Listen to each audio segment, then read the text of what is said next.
നമസ്കാരം. Iran America മൂന്നാം round ആണവ ചർച്ചകൾ അല്ലെങ്കിൽ സമാധാന ചർച്ചകൾ ജനീവയിൽ അവസാനിച്ചു. നാലാം റൗണ്ട് നടക്കുന്നത് ജനീവയിലല്ല, അത് ആണവ ചർച്ചകളായിരിക്കും. അത് വിയന്നയിലാണ്, ഓസ്ട്രിയയിലാണ് വിയന്ന. അവിടെ അന്താരാഷ്ട്ര ആണവ ഊർജ ഏജൻസിയുടെ തലപ്പത്തുള്ള ആളുകൾ, റാഫേൽ ഗ്രോസി ഉൾപ്പെടെയുള്ള ആളുകൾ ഉണ്ടാവും. ആ സാന്നിധ്യത്തിൽ മറ്റൊരു ചർച്ച കൂടി ഉണ്ടാകും. അതുകൊണ്ടൊരു ഫ്രഷ് ലീസ് ഓഫ് ലൈഫ് എന്ന് വേണമെങ്കിൽ പറയാം. അതൊരാഴ്ചയ്ക്ക് ശേഷം നടക്കേണ്ട കാര്യമാണ്. അപ്പോൾ എന്താണ് ഇത്രയും വലിയ ഒരു ആഘോഷത്തോടു കൂടി നടന്ന ചർച്ചയുടെ എൻഡ് പ്രോഡക്റ്റ് എന്താണ്? കൃത്യമായി തെളിച്ചൊന്നും അമേരിക്ക പറയുന്നില്ല. പക്ഷേ ഇറാൻ്റെ ഭാഗത്തു നിന്ന് പതിവ് പോലെ തന്നെ വലിയ പ്രതീക്ഷയാണ് പറയുന്നത്. കഴിഞ്ഞ രണ്ടാം റൗണ്ട് അവസാനിച്ചപ്പോഴും ഇറാനെ പ്രതിനിധീകരിച്ച ഇറാൻ്റെ വിദേശകാര്യമന്ത്രി അബ്ബാസ് അരാക്ചി പറഞ്ഞത് ശുഭാപ്തി വിശ്വാസമാണ്. അപ്പോൾ പറഞ്ഞു ഒരു കോൺക്രീറ്റ് പ്രപ്പോസൽ, ഡ്രാഫ്റ്റ് പ്രപ്പോസൽ നൽകും. ആ ഡ്രാഫ്റ്റ് പ്രപ്പോസൽ മധ്യസ്ഥ രാജ്യമായ ഒമാന് നൽകി. ഒമാൻ അത് അമേരിക്കയുമായി ഡിസ്കസ് ചെയ്തു. ഇപ്പോഴും നേരിട്ടല്ല.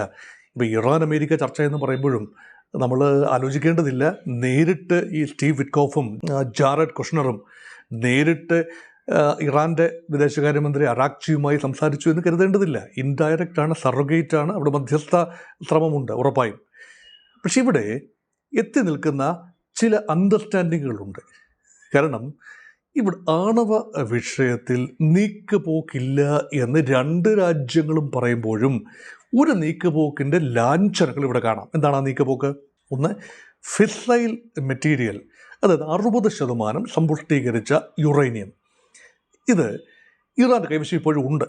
ചിലർ പറയുന്നു 90% വരെ സമ്പുഷ്ടീകരിച്ചതാണ്, ഉടനടി ആയുധമുണ്ടാക്കാൻ കഴിയും എന്നൊക്കെയുള്ള സംസാരങ്ങളുണ്ട്. അമേരിക്കയുടെ ഭാഗത്തു നിന്ന് തന്നെ ഏത് നിമിഷവും ഇറാൻ ആണവ ആയുധ നിർമ്മാണം തുടങ്ങും എന്ന രീതിയിൽ അടുത്ത കാലത്തും റിപ്പോർട്ടുകളുണ്ടായിരുന്നു. പക്ഷേ ഉറപ്പായി 60% സമ്പുഷ്ടീകരിച്ച കിലോഗ്രാമുകൾ, ഏതാനും കിലോഗ്രാം ഫിസൈൽ മെറ്റീരിയൽ ഉള്ളത് ഇറാനിൽ തന്നെ കൈവശം വെക്കണമെന്ന ആഗ്രഹമാണ് ഇറാൻ പ്രകടിപ്പിച്ചിരിക്കുന്നത്. പക്ഷേ അത് ഡൈല്യൂട്ട് ചെയ്ത് കൊണ്ടുവന്ന് ആപത്തില്ലാത്ത രീതിയിൽ അത് ഞങ്ങൾ തന്നെ കൈകാര്യം ചെയ്തു കൊള്ളാം, പുറത്തേക്ക് രാജ്യത്തേക്ക് മാറ്റണം എന്ന പ്രപ്പോസലിനോട് അനുകൂലമായിട്ടല്ല പ്രതികരിച്ചത് എന്നാണ് ഇപ്പോഴത്തെ വിവരം. പക്ഷേ അനൗപചാരികമായി പല കേന്ദ്രങ്ങളും പാശ്ചാത്യ മാധ്യമങ്ങൾ ഉൾപ്പെടെ റിപ്പോർട്ട് ചെയ്യുന്നത് വിശ്വസിക്കാമെങ്കിൽ ഇറാൻ അമേരിക്കയ്ക്ക് നോ എന്ന് പറയാനാവാത്ത 2-3 പ്രപ്പോസൽസ് കൊടുത്തിട്ടുണ്ട്. ഇതൊരു പക്ഷേ ഇസ്രയേലിൻ്റെ ചങ്കിടിപ്പ് വർദ്ധിപ്പിക്കുന്നതാണ്. അതിലൊരു പ്രപ്പോസൽ, അമേരിക്കൻ എണ്ണ കമ്പനികൾക്ക് ഇറാനിലേക്ക് സ്വാഗതം. നേരത്തെ തന്നെ നമ്മൾ സൂചിപ്പിച്ചതാണ് ഇങ്ങനെ ഒരു വൻപൻ കളി കളിക്കും ഇറാൻ എന്നത്. അതൊരു വലിയ അതൊരിക്കലും റിജക്റ്റ് ചെയ്യാനാവാത്തൊരു വൻ പ്രപ്പോസലാണ്. അമേരിക്കൻ ഓയിൽ കമ്പനികൾക്ക് എണ്ണ പരിവേഷണം നടത്താനും റിഗുകൾ സ്ഥാപിച്ച് ഡ്രില്ല് ചെയ്യാനും അത് കുറച്ചൊക്കെ കൊണ്ടുപോകാനും അതിൻ്റെ വിപണനവുമായി ബന്ധപ്പെട്ട അധികാരങ്ങളും എല്ലാം തന്നെ കിട്ടുമെങ്കിൽ എന്തുകൊണ്ട് കൈ കൊടുത്തുകൂടാ? അതൊരു ന്യായമായ ചോദ്യമാണ്. രണ്ടാമതൊരു കാര്യം കൂടി ഇപ്പോൾ അനൗപചാരികമായി പരിഗണനയിൽ വരുന്നു. ഇറാൻ അമേരിക്കയിൽ നിന്നും ആയുധങ്ങൾ വാങ്ങും. എന്തിനാണ് ആയുധങ്ങൾ വാങ്ങുന്നത് എനിക്ക് മനസ്സിലാകുന്നില്ല. കാരണം ഇറാൻ അമേരിക്കയിൽ നിന്ന് ആയുധങ്ങൾ വാങ്ങുക എന്ന് പറഞ്ഞാൽ അമേരിക്കയുമായി സൗഹൃദത്തിലാകുക എന്ന് തന്നെയാണ്. ഇറാൻ അമേരിക്കയുമായി സൗഹൃദത്തിലായാൽ പിന്നെ ആരുമായിട്ടാണ് അവിടെ ശത്രുത? അറബ് രാജ്യങ്ങളുമായിട്ടും ഇസ്രയേലുമായിട്ടുള്ള ശത്രുത അവിടെ അവസാനിക്കുകയല്ലേ?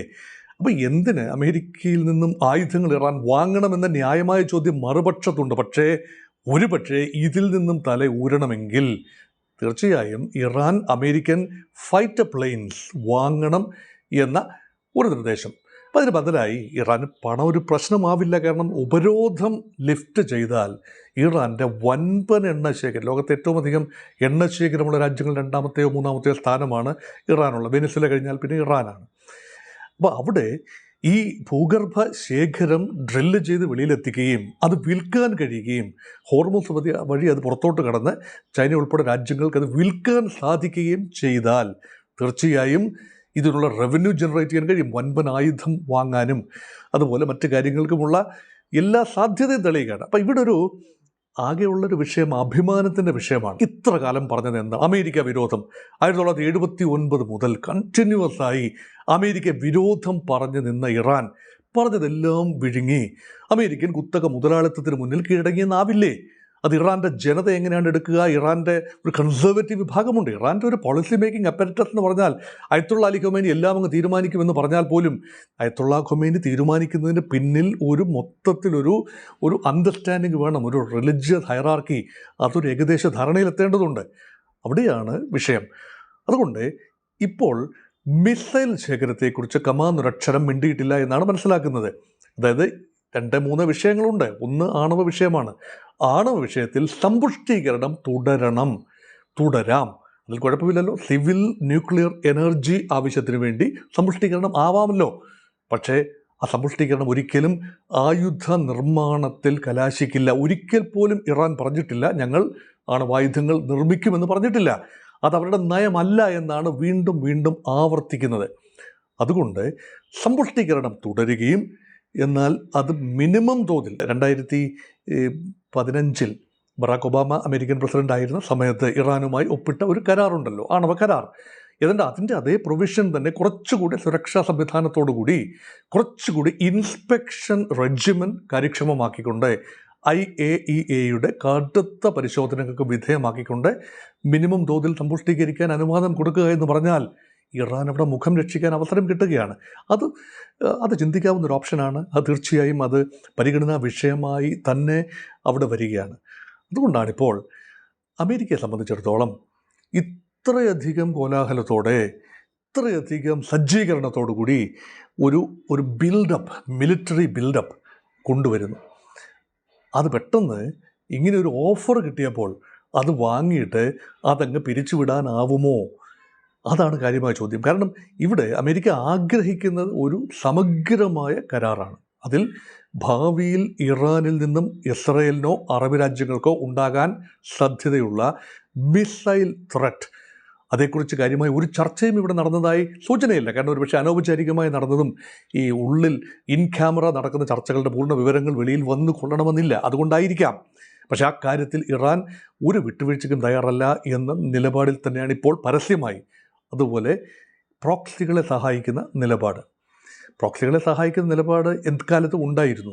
പക്ഷേ ഇപ്പോഴതില്ല എന്നാണ് ഇറാൻ ആണയിട്ട് പറയുന്നത്. അതൊരു വാക്കിൻ്റെ പുറത്ത് വിശ്വസിക്കാം എന്നല്ലാതെ ഭാവി പ്രവർത്തനങ്ങളാണ് തീരുമാനിക്കേണ്ടത് ഇറാൻ പ്രോക്സികളെ ഭാവിയിൽ സഹായിക്കുമോ എന്നത്. പക്ഷേ ഇത് വലിയൊരു അനുഗ്രഹമാണ്. ഈ ഭാവിയിൽ പ്രോക്സികളെ, ഹമാസിനെയും ഹൂതികളെയും ഹിസ്ബുള്ളയും ഒക്കെ സഹായിക്കുന്നില്ല എങ്കിൽ ഒരു പടിഞ്ഞാറൻ ഫ്രണ്ട്, ഇറാൻ്റെ പടിഞ്ഞാറൻ തെക്കുമുള്ള ഭാഗമാണല്ലോ കലുഷിതം. അതായത് ഇസ്രയേൽ ചുറ്റുമുള്ള പ്രദേശങ്ങൾ, അവിടെയാണല്ലോ ഇസ്രയേൽ അനുഭവിക്കുന്ന ഏറ്റവും വലിയ ത്രെട്ട് എന്ന് പറയുന്നത് വടക്ക് ഭാഗത്ത് നിന്ന്, ലെബനിൽ നിന്നും കടന്നു വരുന്ന ഹിസ്ബുള്ളയുടെ ത്രെട്ടാണ്. ഹിസ്ബുള്ളയെ ഇറാൻ നേരിട്ട് ഏറ്റെടുക്കുന്നു എന്ന രീതിയിലുള്ള സംസാരം കഴിഞ്ഞ ആഴ്ചയും വന്നിരുന്നു. അതുകൊണ്ട് ലെബനൻ്റെ ഗവൺമെൻറ് അതിന് അത്ര അനുകൂലമായിട്ടല്ല. കാരണം ഹിസ്ബുള്ള ഒരു ഭരണകൂടത്തിൻ്റെ ഒരു പങ്കാളി കൂടിയാണ്, ഒരു കക്ഷിയാണ്, രാഷ്ട്രീയ കക്ഷിയാണ്. അതുപോലെ തന്നെ ഇറാൻ ആ ഒരു രാജ്യത്തിൻ്റെ, ലെബനൻ്റെ തെക്കൻ മേഖലകളുടെ വലിയ രീതിയിലുള്ള നിയന്ത്രണം കൈവശമുള്ള ഒരു സായുധ മിലിഷ്യയാണ്. വളരെ ട്രെയിൻഡായ, ഹമാസിനേക്കാൾ ഒരുപക്ഷെ ട്രെയിൻഡായ ഗ്രൂപ്പായിരുന്നു ഹിസ്ബുള്ള. പക്ഷേ ഇസ്രയേലുമായി ഇപ്പോൾ സന്ധി ചെയ്തതിന് ശേഷം ഹിസ്ബുള്ളയുമായി കാര്യമായ ആക്രമണം നടക്കുന്നില്ല. പക്ഷേ ഒരിക്കൽ കൂടി ആ ഹിസ്ബുള്ള കേഡറിനെ ഉദ്ദീപിപ്പിച്ച് നിർത്താൻ കഴിഞ്ഞാൽ ഇറാൻ ഒരു വലിയ വിപത്തായി മാറും. അതുകൊണ്ട് അവിടെ കൂടുതൽ ഉറപ്പുകൾ ഇസ്രായേലിന് ആവശ്യമുണ്ടാകും. അതുപോലെ ഇസ്രായേൽ ഇപ്പോൾ നടക്കുന്ന സമാധാന പ്രക്രിയ എന്ന് പറഞ്ഞാൽ ഈ board of peace, America initiate ചെയ്യുന്ന ബോർഡ് ഓഫ് പീസ്, അതുപോലെ സമാധാന ചർച്ചകൾ, ഈ അധികാര കൈമാറ്റം, ഹമാസ് ഇപ്പോഴും ഡ്രൈവിംഗ് സീറ്റിലാണ് എന്ന് വേണമെങ്കിൽ പറയാം. ഇവിടെ ഒരു വിഭാഗത്തിൻ്റെ, ഗാസയുടെ ഒരു ഭാഗത്തിൻ്റെ നിയന്ത്രണം ഇപ്പോഴും ഹമാസിൻ്റെ കൈവശം തന്നെയാണ്. അത് വിട്ടൊഴിഞ്ഞ് ഒരു ന്യൂട്രൽ സേന, ഒരു സംവിധാനം ഉണ്ടാകുന്നത് വരെ ഹമാസിലൂടെ തീർച്ചയായും ഇറാന് ഒരു ചെറിയ സ്റ്റേക്ക് അവിടെ ഉണ്ടാകും. അത് പൂർണ്ണമായി ഹമാസുമായി ഇറാൻ്റെ ബന്ധം വെട്ടിക്കളയുകയോ അല്ലെങ്കിൽ ഹമാസിനെ തന്നെ പൂർണ്ണമായി അവിടെ നിന്ന് മാറ്റുകയോ ചെയ്യുന്നത് വരെ ആ ഒരു ത്രെട്ട് അവിടെ ഇസ്രായേലിന് അവിടെ ഉണ്ടാകും.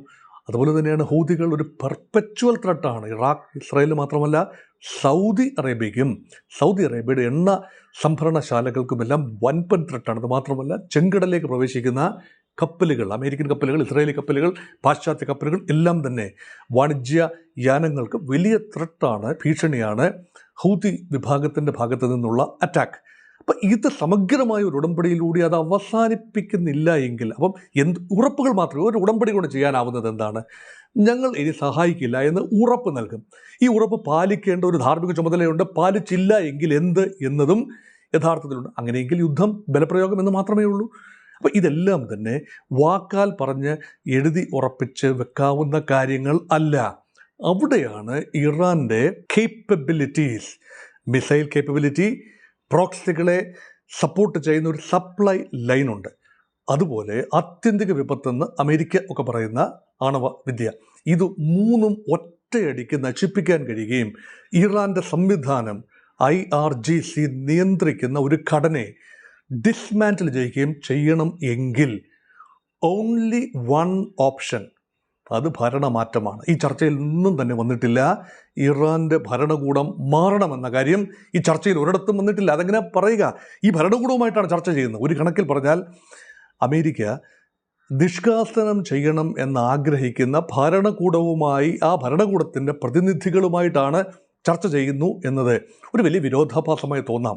ആത്യന്തികമായി ഭരണകൂടം മാറിയില്ല എങ്കിൽ ഇറാൻ്റെ DNA, ജനിതക ഘടന, രാഷ്ട്രീയ, സാംസ്കാരിക, സാമ്പത്തിക ഘടന അതുപോലെ തന്നെ നിൽക്കും. അതുകൊണ്ട് ഒരു ഇഞ്ച് പോലും മുന്നോട്ട് പോകാനാവില്ല എന്ന ബോധവും അമേരിക്കയ്ക്കും സഖ്യകക്ഷികൾക്കും ഇസ്രയേലിനുമുണ്ട്.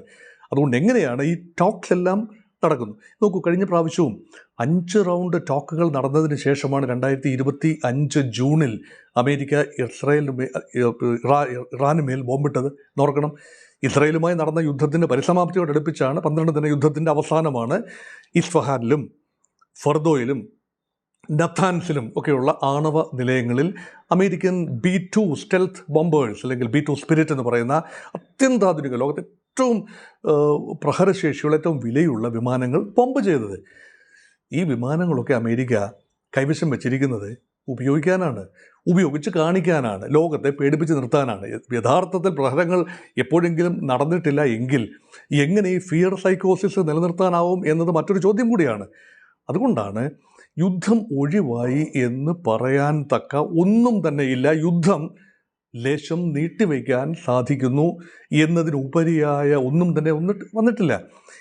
നോക്കൂ, പുലി ആടിനെ ഭക്ഷിക്കാൻ തീരുമാനിച്ചാൽ, കൊന്നു തിന്നാൻ തീരുമാനിച്ചാൽ അത് കൊന്നു തിന്നും എന്ന് പറഞ്ഞാൽ അതിനർത്ഥം എന്താ?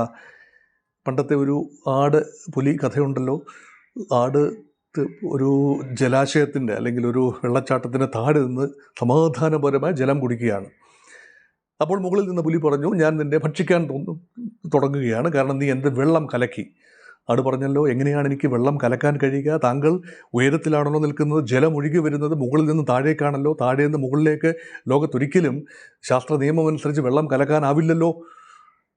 പക്ഷേ അങ്ങനെയെങ്കിൽ നീയല്ല, നിൻ്റെ മുതുമുത്തച്ഛൻ എൻ്റെ വെള്ളം കലക്കിയിട്ടുണ്ട്, അതിന് പരിഹാരമായി നിന്നെ ഞാനിതാ കൊന്നു തിന്നാൻ പോവുകയാണ് എന്ന് പറയുന്നതിന് സമാനമായ കാര്യമാണ്. തീരുമാനിച്ചാൽ അത് by hook or the crook കാര്യം നടത്തിയെടുക്കും. ഇവിടാണ് ഇൻട്രസ്റ്റ് എന്ന് പറയുന്നത്. ഇറാൻ്റെ ഇൻട്രസ്റ്റ് വളരെ പരിമിതമാണ്, ബേസിക്കാണ്, പരിമിതമാണ്.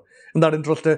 ഇറാന് നിലനിൽക്കാൻ കഴിയുക, ഈ ഭരണകൂടം സംരക്ഷിച്ചു നിർത്താൻ കഴിയുക, ട്രേഡ് നടക്കുക, ഉപരോധം ഘട്ടം ഘട്ടമായിട്ടെങ്കിലും ലിഫ്റ്റ് ചെയ്യുക, ഇറാൻ്റെ സമ്പത്ത്, അത് എണ്ണയാണ്, ക്രൂഡ് ഓയിലാണ്, വിൽക്കാൻ കഴിയുക. അങ്ങനെയെങ്കിൽ ഇറാൻ വളരെ വികസിത രാജ്യമായി, വളരെ പണമുണ്ട്, സമ്പത്തുണ്ട് ഇറാന്, പക്ഷെ ഉപയോഗിക്കാൻ കഴിയുന്നില്ല എന്നതേ ഉള്ളൂ. നിൽക്കാൻ കഴിയും. ഇതാണ് ബേസിക്കായി ഇറാൻ്റെ ഓപ്ഷൻ. പക്ഷേ ഇറാൻ്റെ തന്നെ രാഷ്ട്രീയമായ ചില പ്രത്യയശാസ്ത്രപരമായ നിലപാടുകളാണ് അമേരിക്കയുമായി സംഘർഷത്തിലെത്തിച്ചതും. നോക്കൂ, സൗദിയെ നോക്കൂ, UAE നോക്കൂ. അമേരിക്കയോട് കടുത്ത പ്രേമമുള്ളത് കൊണ്ടൊന്നുമല്ല. അല്ലെങ്കിൽ ഖത്തറിനെ നോക്കൂ, ബഹ്റിൻ, ഈ രാജ്യങ്ങളൊക്കെ അമേരിക്കയോട് പ്രണയബന്ധമുള്ളത് കൊണ്ടല്ല, നിവൃത്തി കേടുകൊണ്ട്, സാംസ്കാരികമായി ഒന്നും ചേരില്ല. പക്ഷേ അവിടുത്തെ രാജവംശങ്ങൾക്ക് നിലനിൽക്കണമെങ്കിൽ, അവിടുത്തെ എണ്ണ ശേഖരം ഫലപ്രദമായി വിനിയോഗിക്കപ്പെടണമെങ്കിൽ അമേരിക്കൻ ടെക്നോളജി വേണം, ഡ്രില്ല് ചെയ്യണം.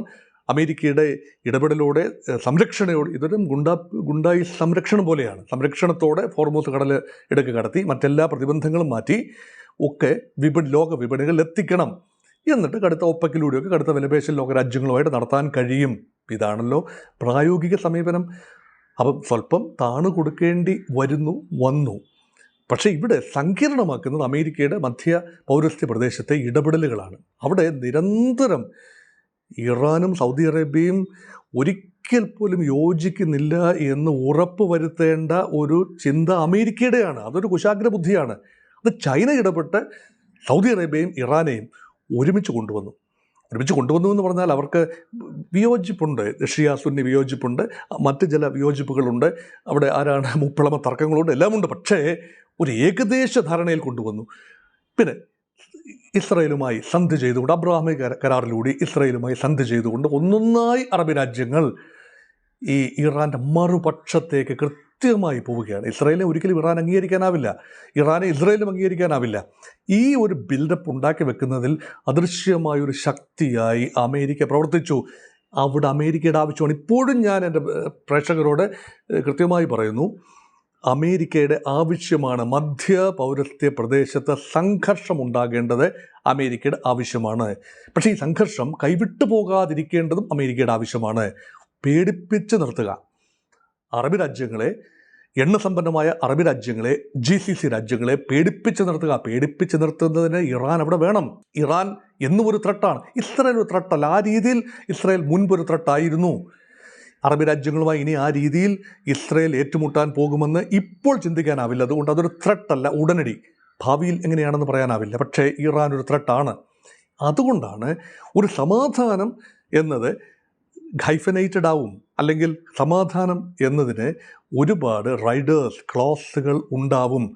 വേണ്ടി വന്നാൽ ഈ സമാധാനം, ഇറാൻ കാട്ടുന്ന ഒലിവ് ബ്രാഞ്ച്, അത് സമാധാനത്തിൻ്റെ ഒലിവില നിരാകരിച്ചുകൊണ്ട് ഒരു പ്രിസിഷൻ സ്ട്രൈക്കിലേക്ക് അമേരിക്ക നീങ്ങിയാൽ അത്ഭുതപ്പെടാനൊന്നും ആവില്ല. കാരണം ഒരിക്കലും ഒരു ഓൾ ഔട്ട് വാർ എന്നത് ഞാൻ നേരത്തെ മുൻപ് തന്നെ എടുത്തിരുന്ന ഒരു പൊസിഷനിങ് ഉണ്ട്, അതിൽ തന്നെ ഉറച്ചു നിൽക്കുന്നു. കാരണം അത് മാറ്റാൻ തക്ക ഒന്നും തന്നെ പുതിയതായി ഈ ചർച്ചയിൽ ഉണ്ടായിട്ടില്ല. എന്താണ് ആ position? America may strike, limited strike, surgical strike, precision strike on select centres. ആ സെലക്ട് സെൻറ്റേഴ്സ് എന്തൊക്കെയാണ്? ഇറാൻ്റെ ആണവ നിലയങ്ങൾ. ഇത് ഇപ്പോൾ ആക്രമിക്കാൻ കിട്ടുന്നൊരു അവസരമാണ് അമേരിക്കയ്ക്ക്.